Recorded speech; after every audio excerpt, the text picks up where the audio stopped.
it has clearly knocked back the Russian feeling of advancement in the war, the fact that those drones are being used in Ukraine, and the fact that actually the technology that is being used on them has meant that Ukraine is now able to strike further into Russia and actually take out a lot more infrastructure. Andy Burnham has said he isn't embarrassed at all about exchanging texts with somebody impersonating Susie Wiles, the White House Chief of Staff. The PM has also promised today free 24/7 bus travel for people with disabilities. He's going to lift time restrictions on the current concessions, which mean that free travel is currently only available between 9:30 in the morning and 11 o'clock at night. All this, though, will change from April of next year, which has got to be good news, surely. So, Ollie, first of all, I was just looking at a WhatsApp message from a listener who just makes the point that possibly Andy Burnham is showing up his naivety. What was it Donald Trump called him? The mayor of a town. And here he is. He's fallen for a hoax in the form of someone pretending to be Susie Wiles. Yeah, it's a difficult one. In a way, it's a rite of passage for UK frontline politicians. Tony Blair got a phone call from John Coleshaw pretending to be William Hague way back when. I think that was when Steve Pank used to do his sort of phone-in wind-up calls. And, further, David Cameron has been hoax messaged and hoax called when he was Prime Minister and when he was back as Foreign Secretary. So these things do happen. In the great scheme of sort of government developments, they're not the sort of biggest scandal in history. However, they do show up something quite interesting and important, which is we do now live in this world where government and policy making and a lot of decisions on Whitehall are made via text, via WhatsApp, via message, via a quick phone call. And given the fact that we constantly have a lot of, both state actors and also sort of pranksters, people who hack and do cybercrime for fun at this and constantly threatening the government, there is, more and more possibility of this happening. Now, Andy Burnham says he's not embarrassed about it. He says the messages were essentially pretty much nothing to write home about and nothing of particular note. And indeed, he flagged it to security teams here, and they've spoken to colleagues in the White House. But, there's two things that come off of the back of that. One, if you don't find it embarrassing and it's not really up to much, there will now be questions as to, can you tell us what you said then, just to sort of finalise that story. Are we ever going to find out? Well, exactly. I don't think we will. They will definitely try not to let us know, but, that will be the question going in from various political journalists. But also, what does it speak to more broadly that actually a chief of staff in the White House can be impersonated as easily as that, get hold of a phone number to message the incoming and then current Prime Minister of the United Kingdom? The fact that these numbers were able to be used and spoofed and this exchange happened does just sort of put every government official and security expert on alert a little bit that these things are happening in real time in the real world, and you can't just ignore them and pretend that they're not happening. Presumably this happens quite routinely to other Western leaders. It isn't just us.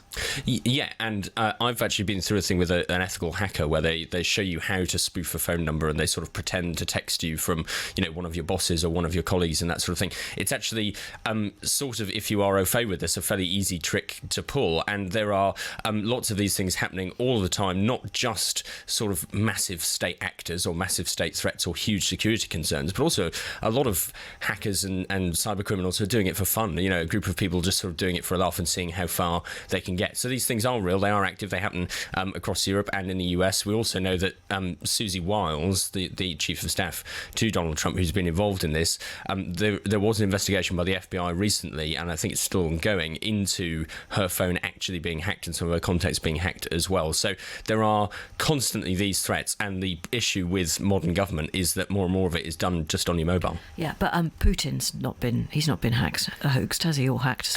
As far as we know. I mean, what a thing it would be if he had been. Quite, but would we ever find out, I suppose, is the other question. That's the difference.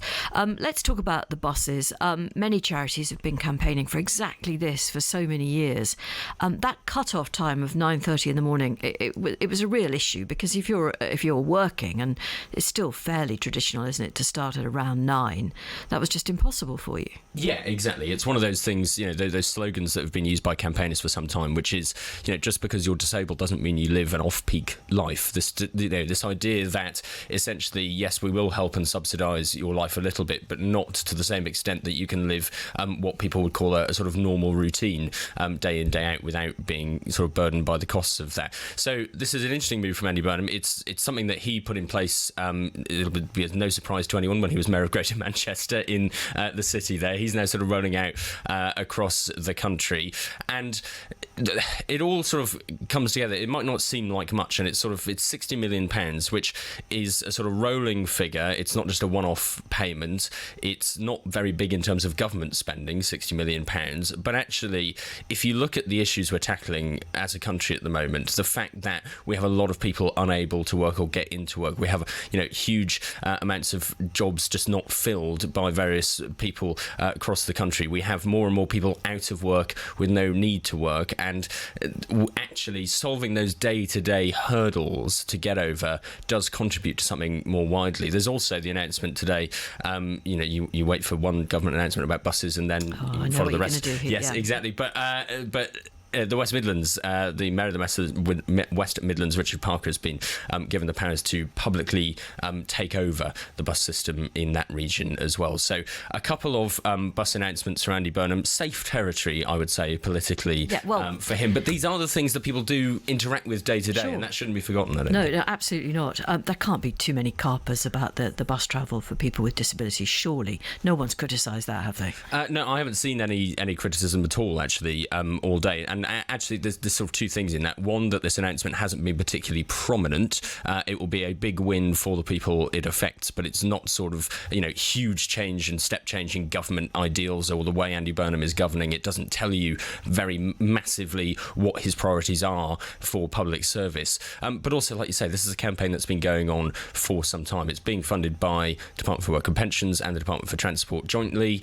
And so people do realise that these hurdles, these things, these barriers that get in the way do need to be broken down if and when they can. Right, I mentioned Putin earlier. We do need to talk about the fact that the Russian embassy has issued, a chilling warning, no getting away from it, to the UK government after reports of British drones being used to attack sites in Russia, Ukrainian strikes within Russia, in other words. What exactly are they alluding to, the Russians here? Well, this is the sort of classically veiled threat that the Russian embassy and Russian government puts out against those who are supporting Ukraine, which is, there will be consequences or significant consequences without really going into specifics as to what that might look like. Now, obviously, they wouldn't want to give the game away, but this comes after reporting in the Sunday Times that 2 British businesses are supplying drones that are being used in the conflict in Ukraine. And I think it's sort of day-to-day, run-of-the-mill Russian warning to Western country, which doesn't necessarily come to much. And we know that we are tackling cyber threats and things like that from Russia all the time. We know there is just a heightened threat by the Russian state at the moment to all of Ukraine's allies. But there's 2 interesting things about this. One is that it has clearly knocked back the Russian feeling of advancement in the war, the fact that those drones are being used in Ukraine, and the fact that actually the technology that is being used on them has meant that Ukraine is now able to strike further into Russia and actually take out a lot more infrastructure in Russia itself, which obviously then has economic consequences for the government and has huge, impacts there. There's the wild berries, the big exactly. Russian basically retail operation. Russian version of Amazon, basically, wild berries. They have been under a fair amount of attack recently, and that all has a huge amount of consequence for the people living in Russia, how they feel towards the state, but also the state itself.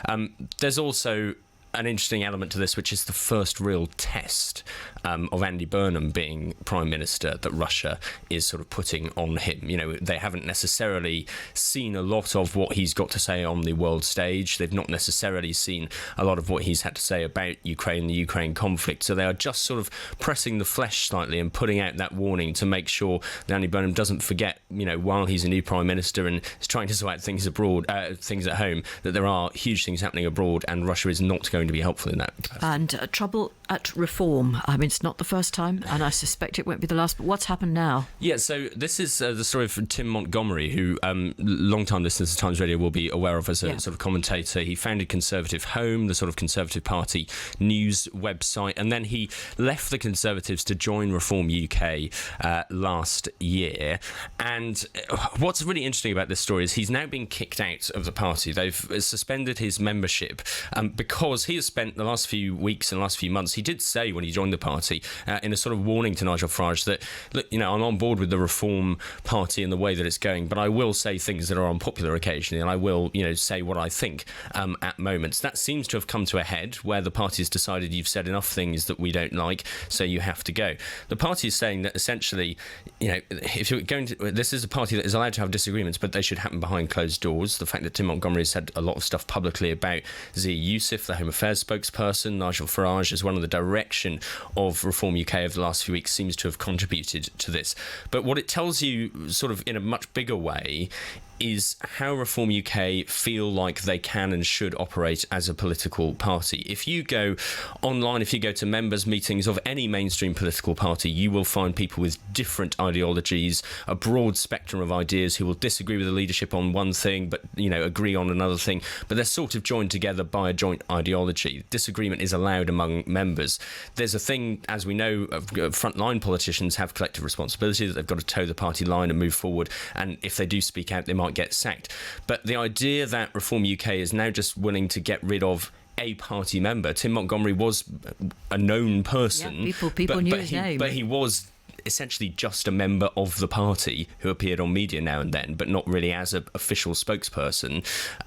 The fact that you are kicking out someone who's just a member for just saying what they think online does cut across, I think, a little bit the sort of free speech advocacy of the party and where it sees itself in the future. So it's going to be a difficult one for Reform in the future. When it makes decisions like this, does it want to go full throttle every time there is a dissenting voice, or is it going to have to live in a world where not everyone agrees, but we can all get behind Nigel at the end of the day? OK, maybe he could rejoin the Conservatives. Perhaps that's a possibility. Perhaps they'll have him. I don't know.